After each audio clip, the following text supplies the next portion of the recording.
начала сезона два уфимских сервиса проката электросамокатов заблокировали почти 12 тысяч пользователей. Основная причина – неправильная парковка. Также штрафовали за несоблюдение правил при пересечении пешеходных переходов и езду вдвоем на одном самокате.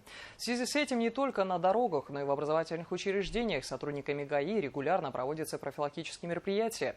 Они продлятся до 30 октября. Активная работа ведется и в отношении водителей мопедов и спортбайков. В текущем году на дорогах Республики Башкортостан зарегистрировано 9 дорожно-транспортных происшествий с участием водителей средств индивидуальной мобильности.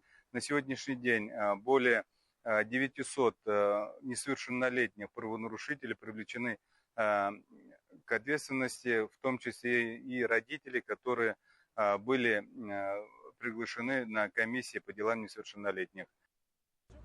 По словам врачей, в этом году травм, полученных при управлении самокатом, стало меньше, в отличие от прошлых лет. На это повлияли правила, введенные с начала года. Однако летом статистика может измениться. Специалисты призывают самокатчиков и пешеходов к бдительности.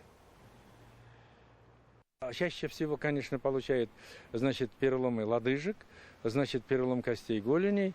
Пожилой человек даже без скутера, если падает, он же на улице получает перелом шейки бедра, который требует срочной госпитализации и уже оперативное лечение. А это уже ударили на движущий механизм. Там, конечно, более тяжелый травма будет.